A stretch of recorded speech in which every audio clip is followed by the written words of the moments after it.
Assalamualaikum warahmatullahi wabarakatuh. Perkenalkan saya Esa Ramadhani dan teman saya ini. Nina Edlina Clara. Kami di sini akan mempresentasikan hasil tugas besar kami di mata kuliah literasi digital menggunakan Obsidian yang mengangkat topik mengenai korosi. Baik, di sini saya akan menjelaskan tentang tentang obsidian yang telah kami buat. Yang pertama, pada bagian daftar isi, kami memiliki beberapa bab. Yang pertama ada peta konsep, yang kedua ada pengertian korosi menurut para ahli, yang ketiga jenis-jenis korosi yang ditimbulkan oleh degradasi permukaan, yang keempat adalah reaksi yang menyebabkan terjadinya korosi. Yang kelima, faktor yang menyebabkan korosi. Yang keenam, rumus untuk menghitung laju korosi. Dan yang terakhir adalah bagaimana cara untuk melindungi korosi. Yang fitur yang kami gunakan yaitu LinkedIn, di mana pada fitur ini kita dapat langsung terhubung dengan catatan yang telah kita buat sebelumnya.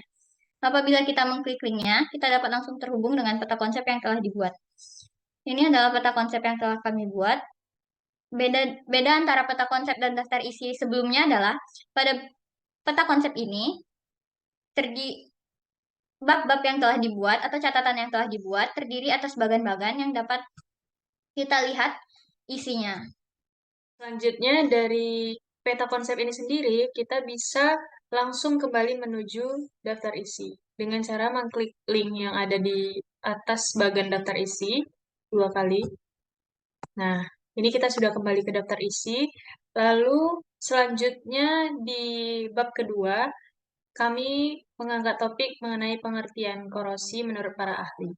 Nah, dari sini kita juga bisa mengklik linknya dan langsung terhubung ke isi bab itu sendiri. Di sini kami meng-highlight kata-kata yang kami anggap penting seperti pengertian dari reaksi terjadinya korosi, yaitu reaksi terjadinya perusakan atau degradasi, atau penurunan kualitas material, baik logam maupun non-logam. Lalu, di sini di bawahnya ada pengertian korosi menurut para ahli. Di sini ada Jonas, ada Kuryawan, dan Saifullah. Nah, untuk heading kami menggunakan bold, dan untuk kata asing, kami menggunakan font italic. Nah, dari sini kita juga bisa langsung kembali ke daftar isi dengan cara mengklik link di atas. Seperti ini. Bab selanjutnya yaitu jenis-jenis korosi. Kita bisa langsung mengklik linknya.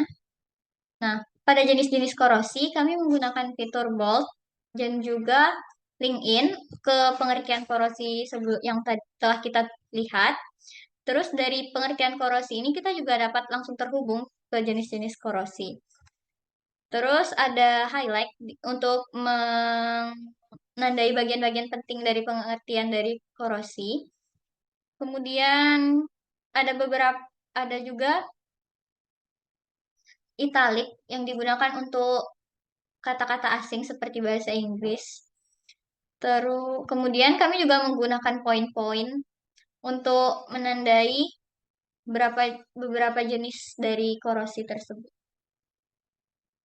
Nah, pada jenis-jenis korosi ini terdapat 6 jenis korosi. Yang pertama adalah korosi merata, yang kedua ada korosi galvanik, yang ketiga ada korosi celah, kemudian yang keempat korosi sumuran, dan yang kelima ada korosi erosi, dan yang terakhir ada korosi tegangan. Lalu berikutnya dari jenis-jenis korosi kita bisa kembali lagi ke daftar isi sama seperti cara-cara sebelumnya, yaitu mengklik link daftar isi, lalu kita langsung kembali ke daftar isi. Selanjutnya ada di bab berikutnya reaksi terjadinya korosi. Nah, ini dia. Kami sama seperti bab sebelumnya juga, kami menggunakan highlight untuk meng-highlight kata-kata penting, yaitu seperti proses terjadinya korosi dalam satu larutan berawal dari logam yang teroksidasi yang kemudian melepaskan elektron untuk membentuk ion logam yang bermuatan positif. Lalu berikutnya kita bisa kembali lagi ke daftar isi. Selanjutnya, kita menuju bab faktor yang menyebabkan korosi. Pada bagian ini, kami menggunakan fitur garis dengan menggunakan bintang 3. Kemudian ada heading. Selanjutnya ada link in menuju ke reaksi terjadinya korosi yang tadi telah dibahas.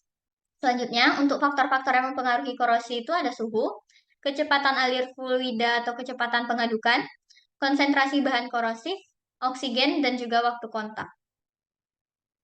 Lalu kita lakukan hal yang sama juga seperti bab yang sebelum-sebelumnya. Untuk kembali ke daftar isi, kita bisa mengklik link yang di atas ini. Nah, di sini kita bisa melihat rumus.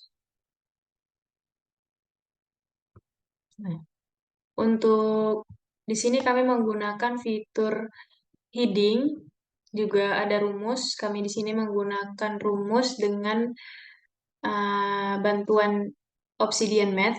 Di sini bisa kita klik untuk melihat keterangan dari rumus-rumusnya, sama juga seperti rumus yang di bawahnya.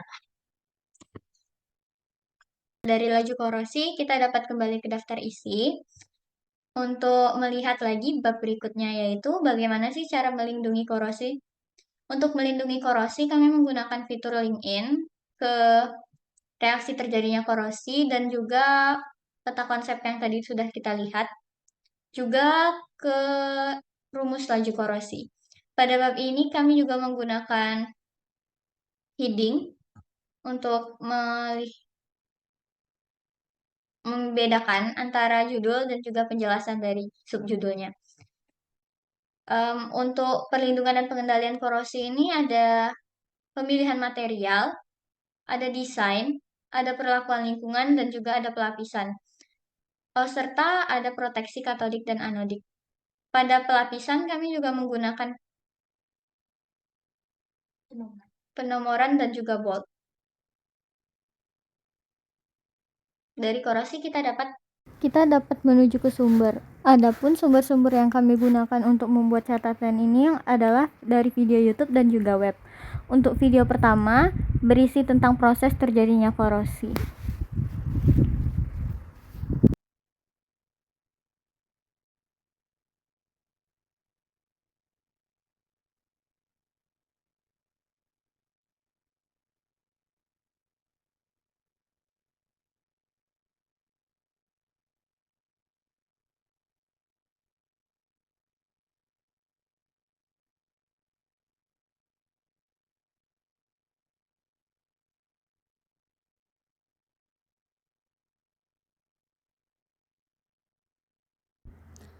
Nah, untuk sumber dari video yang kedua itu berisi tentang cathodic protection atau proteksi katodik yang digunakan untuk melindungi permukaan pipa.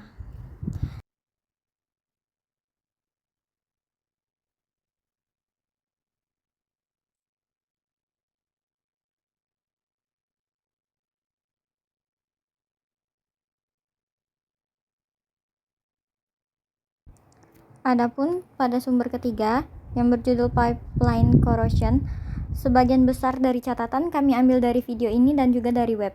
Untuk menambahkan video pada catatan ini, kami menggunakan fitur plugin yaitu timestamp. Baiklah, sekian yang dapat kami sampaikan. Lebih dan kurang kami mohon maaf. Assalamualaikum warahmatullahi wabarakatuh.